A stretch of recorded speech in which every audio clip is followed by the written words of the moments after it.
Halo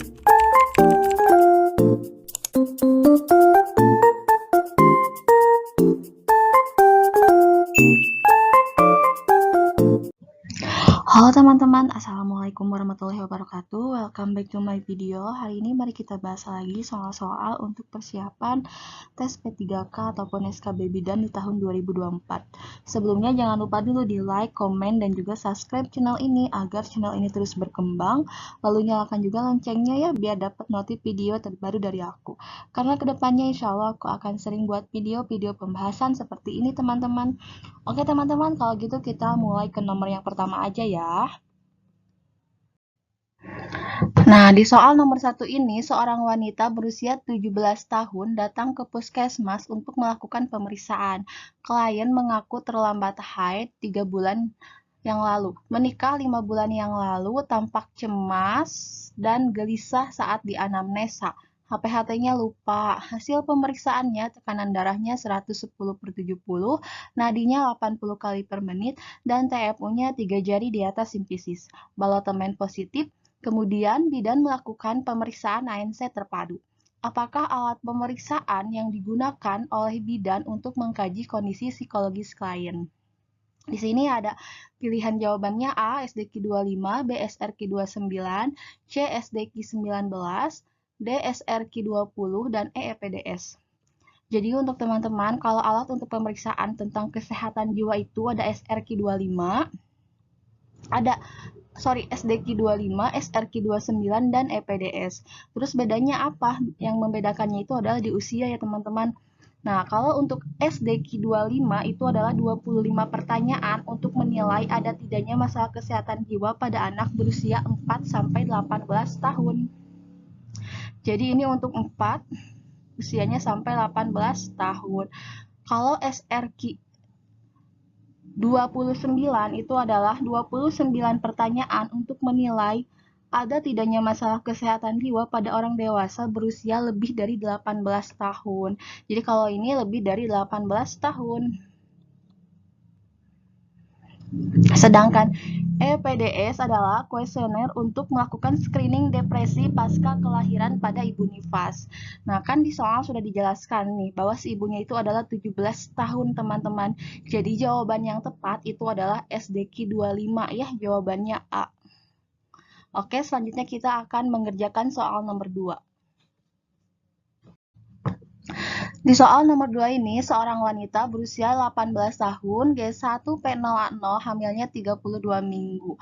Diantar keluarga ke puskesmas dengan keluhan nyeri ulu hati, sakit kepala, dan pandangan mata berbayang. Hasil pemeriksaan tekanan darahnya 180/120. Tinggi banget ya. Nadi 100 kali per menit, suhunya 24 kali per menit, TFU-nya sepusat. Detak jantung janinnya 156 kali per menit, protein urin positif 2. Apakah diagnosa potensial janin? Nah, jadi yang ditanyanya diagnosa potensial janin dalam kasus tersebut. A. PEB, B. Fetal distress, C. IUGR, D. IUFD, dan E. BBLR. Jawaban yang tepat itu adalah IUGR ya teman-teman. Nih, jadi si IUGR itu tuh dapat disebabkan oleh beberapa kondisi, tapi penyebab terseringnya itu adalah karena kelainan plasenta. Kelainan plasenta itu akan menyebabkan gangguan suplai oksigen dan nutrisi yang dibutuhkan janin. Nah, salah satu kondisi yang menyebabkan gangguan plasenta itu adalah preeklamsi, dan di sini kasusnya si ibu adalah preeklamsi. Jadi diagnosa potensial janinnya itu adalah IUGR. Kalau PEB itu lebih ke ibunya ya, dia diagnosa si ibunya PEB. Fetal distress ini kurang tepat, yang lebih tepatnya adalah IUGR. Oke, kita selanjutnya ke soal nomor 3 ya. Di soal nomor 3 ini, seorang perempuan usianya 26 tahun datang ke PMB dengan keluhan keluar darah dari vagina yang disertai nyeri pada perut. Hasil anamnesisnya menikah baru 3 bulan ya, terlambat haidnya baru 1 bulan nih, berarti awal. Siklus haidnya tidak teratur. Hasil pemeriksaan tekanan darah 110/80, nadi 80 kali per menit, suhu pernapasan 22 kali per menit, suhunya 36,6 derajat Celcius, PP-tesnya positif ya. Nah, pada pemeriksaan in speculo, forsionya tertutup. Apakah diagnosis yang dapat ditegakkan sesuai dengan kasus tersebut? A. Abortus imminens, B. Incipient, C. Incomplete, D. Confit, dan E. Habitualis. Jawaban yang tepat itu adalah abortus imminens ya teman-teman. Karena apa? Karena di sini pada pemeriksaan in speculonya itu porsionya tertutup. Ciri-ciri dari yang abortus yang porsionya tertutup itu ada imminent sama complete teman-teman. Kalau incipient sama incomplete itu biasanya sih porsionya itu terbuka. Terus kalau misalkan complete itu pasti ada ciri-ciri keluar jaringan. Sedangkan di sini ciri-cirinya itu di soal hanya keluar darah dari vagina gitu. Jadi otomatis jawaban yang benar adalah A ya.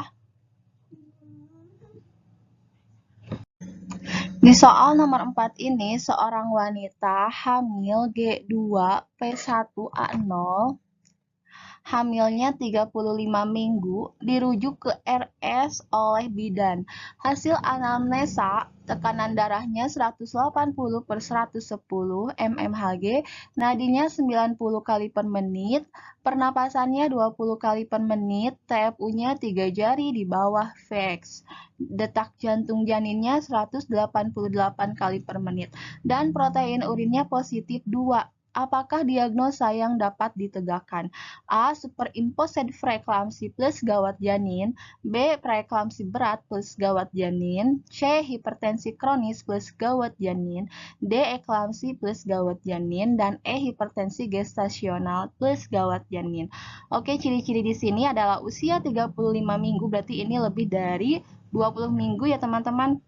Terus ada tekanan darah 180 per 110 dan juga ada protein positif 2. Jadi ini mengarah ke preeklamsi berat teman-teman. Terus di sini gawat janinnya karena detak jantung janinnya 188 kali per menit. Jadi jawaban yang tepat adalah B ya. Kalau eklamsi itu biasanya disertai dengan kejang ya, jadi ini jawabannya salah. Kalau hipertensi kronis itu adalah di mana si ibunya itu udah ada tekanan darah tinggi dari sebelum hamil gitu. Jadi ini ya juga kurang tepat.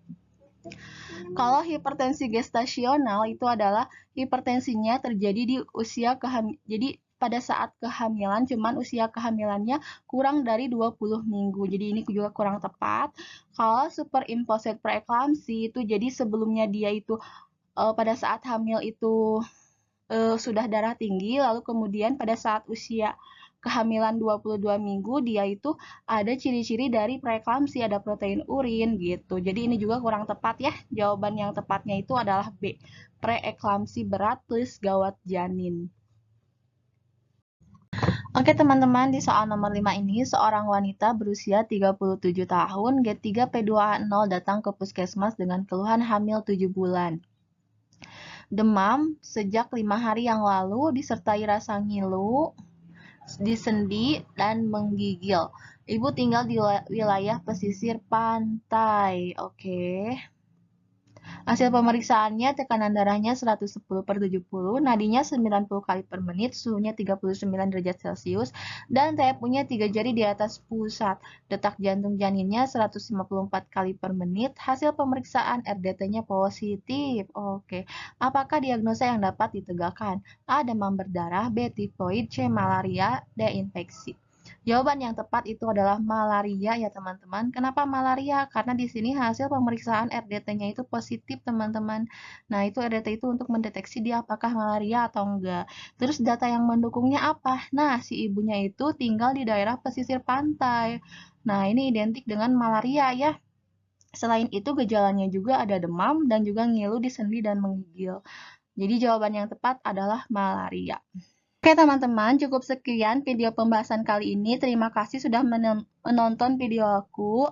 Untuk teman-teman yang lagi nyari buku untuk persiapan tes P3K maupun SKB Bidan, teman-teman bisa lihat di keranjang YouTube aku atau teman-teman bisa klik di link di description box aku. Di sana aku akan menyertakan buku yang cocok nih buat teman-teman jadi pegangan untuk tes P3K maupun SKB Bidan.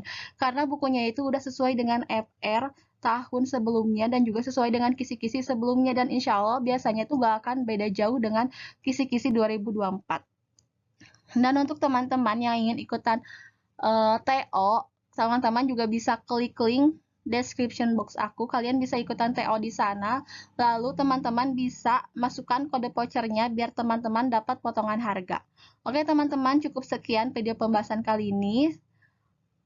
Terima kasih. Assalamualaikum warahmatullahi wabarakatuh.